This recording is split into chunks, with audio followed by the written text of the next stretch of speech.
Jadi Eyang Guru mengusir saya.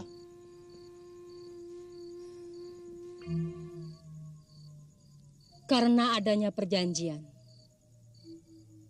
maka ada perpisahan. Dan karena itu,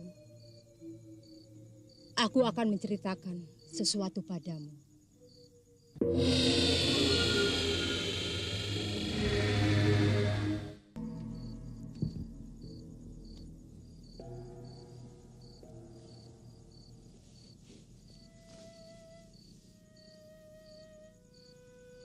Jadi Eyang Guru mengusir saya.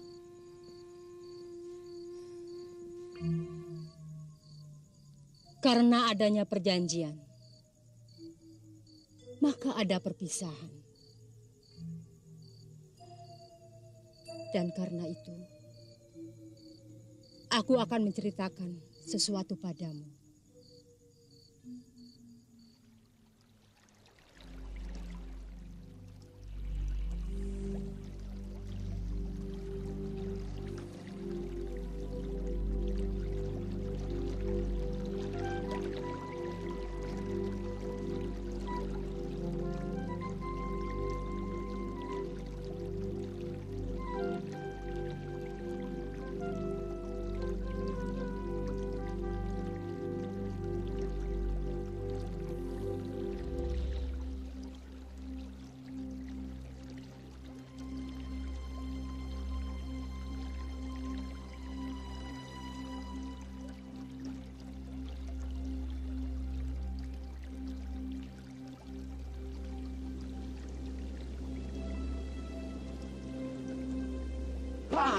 Kang Surya bikin kaget aja. Kamu kelihatan sekarang makin cantik, Suci. Sini, kakak bawain. Jangan, Kak. Udah, Jangan. udah, nggak apa-apa, Suci. Jangan. Nanti ada yang lihat. Bagaimana, Dimas Suci? Kapan kita menikah? Maaf, Kakang. Saya masih belum ingin berumah tangga. Kakang juga tidak terburu-buru. Kakang mau pergi berguru ke Gunung Lawu. Nanti setelah Kakang kembali, baru kita akan menikah. Tapi, Kakang... Sudahlah, Suci. Kakang pergi dulu.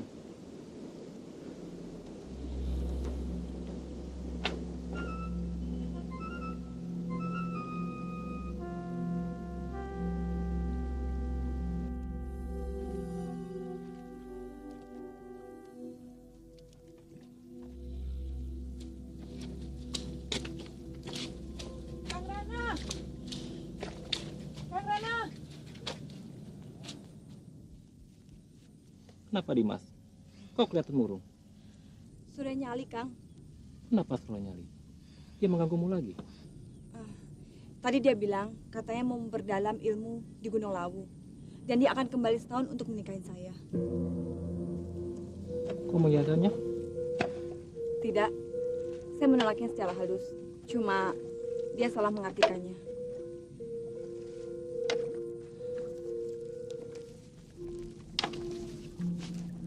Kalau begitu, besok kita menikah. Dan pindah ke desa Jatiwalu yang aman dan tentram. Di sana ada Paman Jarod Karsa, satu-satunya saudara yang masih kupunya. Kau setuju, Suci?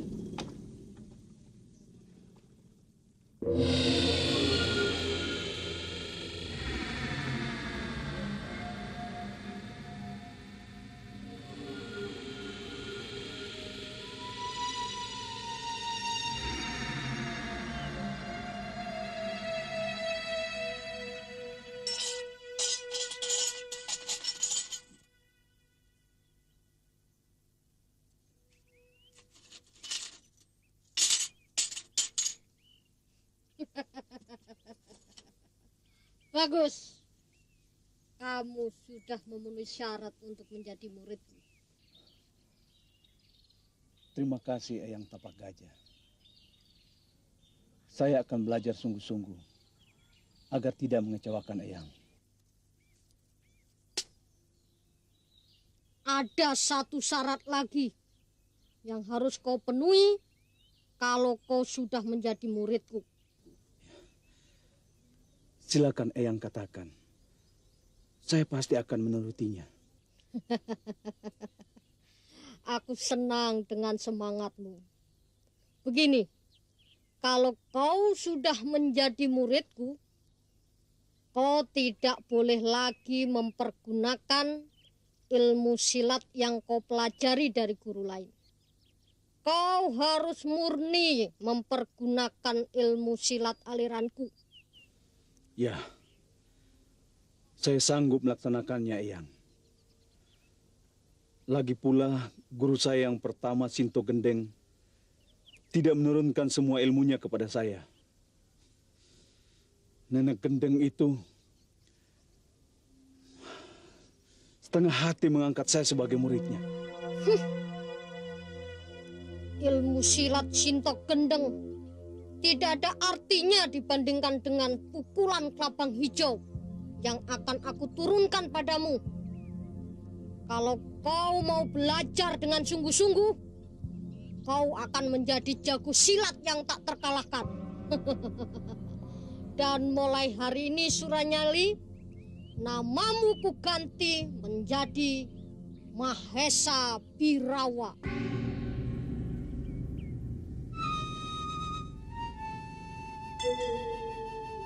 Mahesa Birawa. Mahesa Birawa. Terima kasih, Guru. Terima kasih, Guru.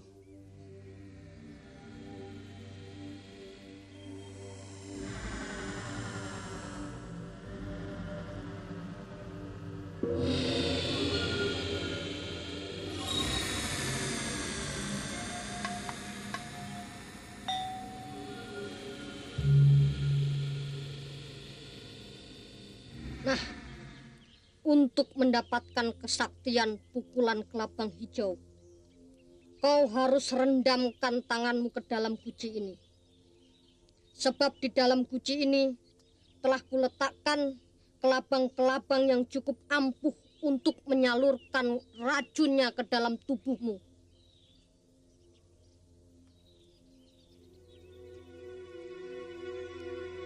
Coba ulurkan tanganmu.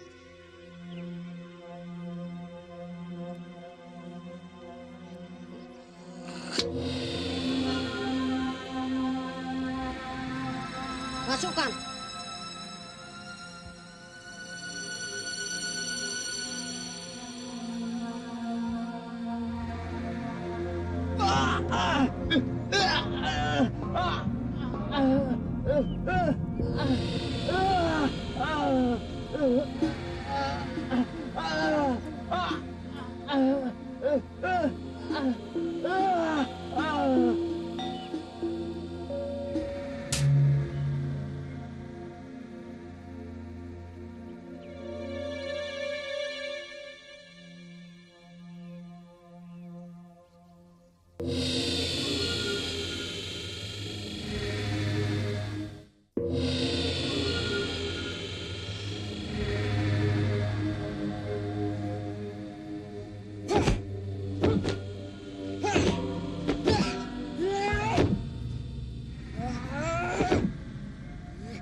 Bagus. Sekarang laksanakan jurus mautmu. Pukulan kelabang hijau.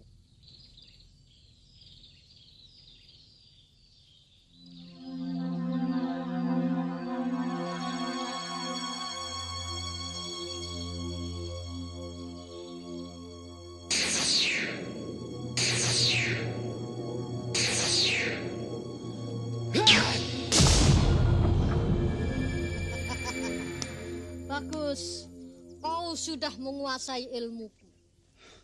Terima kasih. Ayo.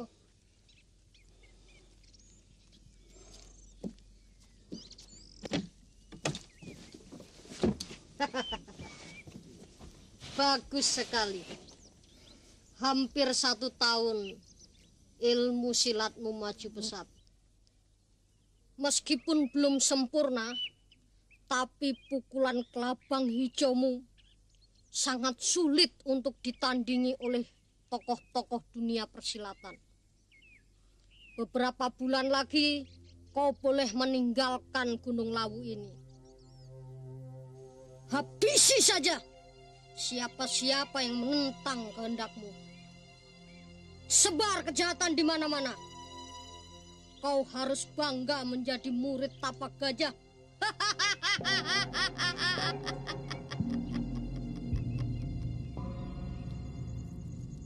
Walaupun aku sudah mengundurkan diri dari dunia persilatan, aku tetap berkelana untuk melihat sejauh mana manusia hidup dalam kebenaran.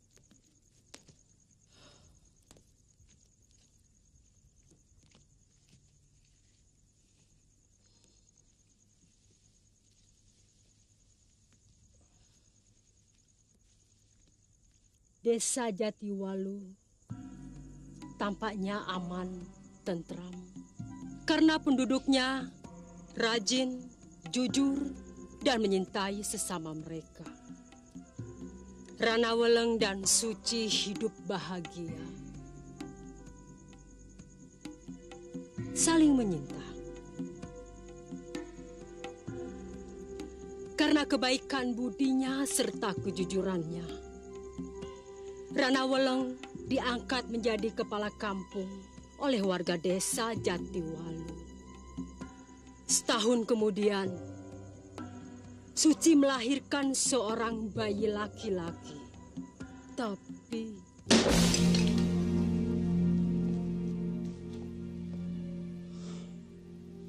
perempuan keparat. Baru 1 tahun kutinggalkan. Dia sudah berkhianat. Punya anak lagi. Keterlaluan. Kali Gundil. Ya, Den. Jangan panggil aku Maesa Birawa. Kalau aku tidak bisa merebut kembali perempuan itu dari Ranaweleng.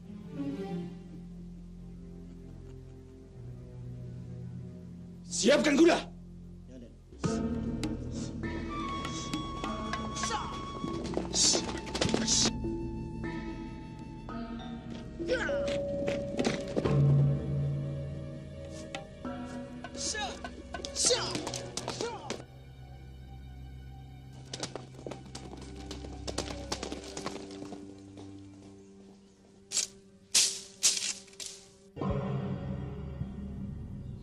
Ada yang datang.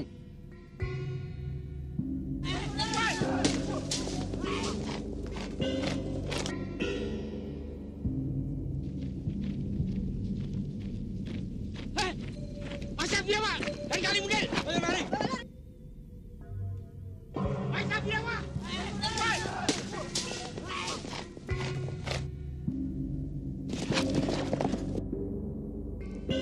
Sejak tadi pagi, perasaanku kurang enak, Paman. Sepertinya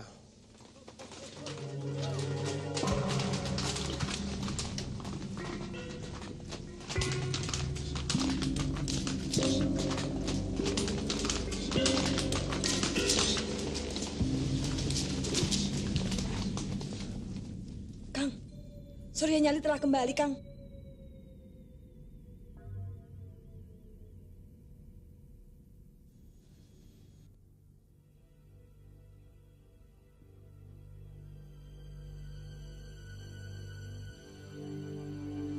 Pak Tua, kamu yang bernama Jarod Karsa, pamannya si bajingan Ranaweleng itu?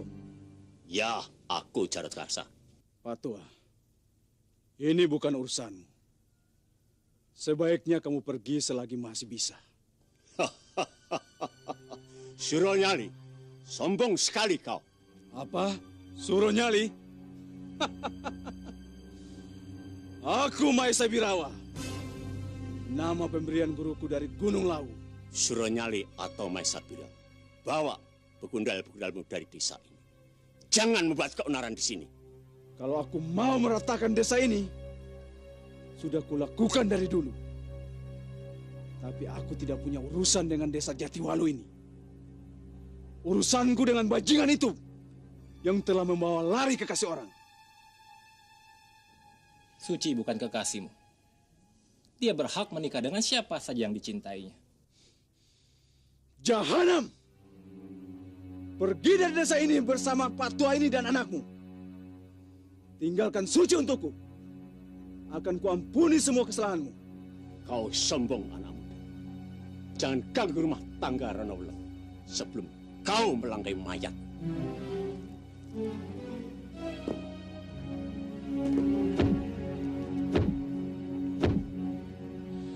Baik.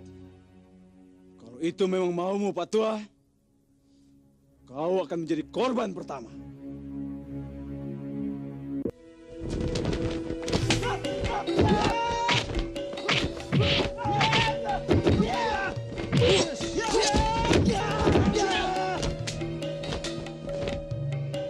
Hati-hati, Paman.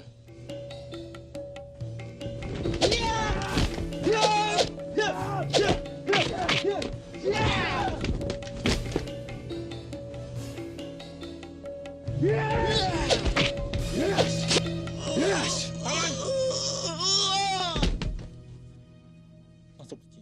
Jaga anak kita. Karena Cepat, Suci. Biar aku yang menghadang bajingan itu.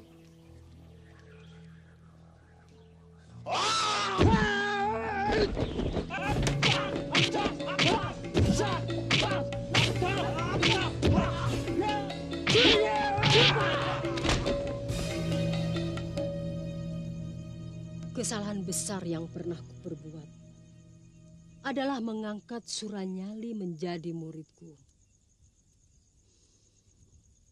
Dia pandai sekali berpura-pura menjadi pemuda baik-baik. Sehingga mataku terpedaya.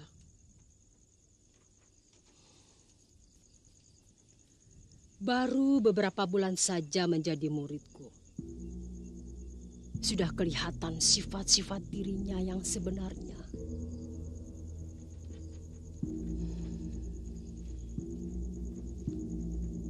Secara diam-diam, tampak sepengetahuan. Suranyali sering turun gunung, bergabung dengan anak buahnya untuk berbuat kejahatan di desa-desa. Sepak terjangnya sangat kejam, tak berperi kemanusiaan.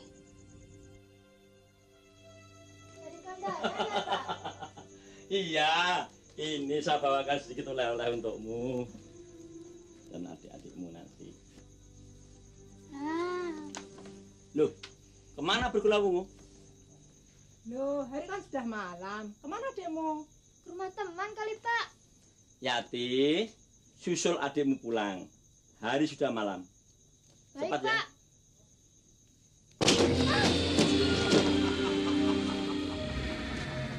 Balik Gundil. Laksanakan tugasmu. Berani-beraninya kau menyebar berita fitnah pada penduduk bahwa Mahesa Birawa dan Kalingundil harus dilenyapkan dari muka bumi. Apa? Saya tidak pernah berkata begitu. Meskipun saya senang kalau kamu mati. Karena kamu benar-benar pemeras rakyat. Ayo, angkat!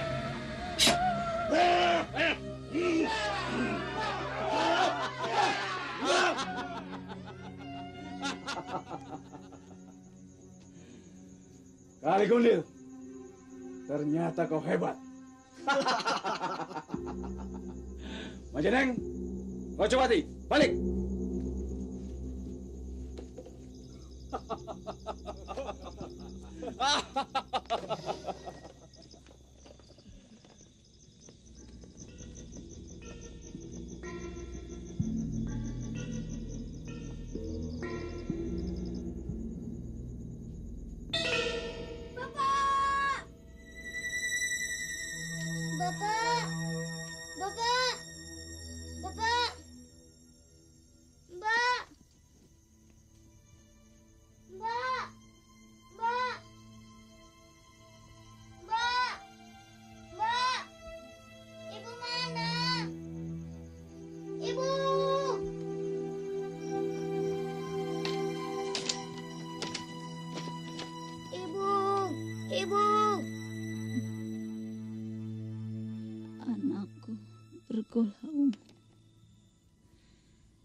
semua perbuatan Kalingunde bersama kawan-kawannya. Kau harus membalasnya. Iya, Bu.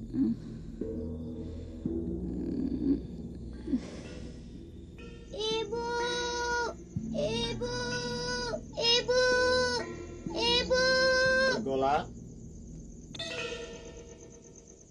hentikan tangismu. Aku akan menolongmu. Suatu ketika, aku turun gunung meninggalkan Suranyali sendirian di pertapaan. Saat itulah aku baru mengetahui sepak terjangnya mereka kepada penduduk desa. Aku marah, segera kembali ke pertapaan. Suranyali mengakui segala perbuatannya di depanku. Ia menyembah-nyembah minta ampun agar kesalahannya dimaafkan dan bersumpah tidak akan melakukannya lagi.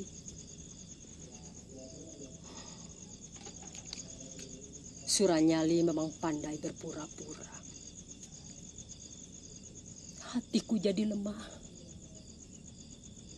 Perbuatannya aku maafkan, asal ia tidak mengulanginya lagi.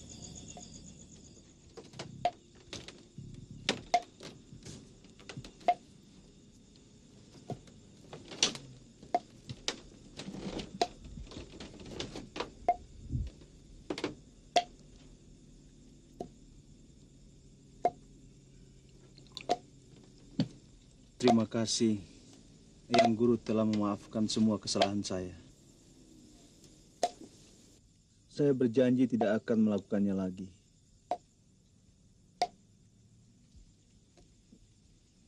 Kalau saya ingkar janji, saya akan mati dengan tangan saya sendiri.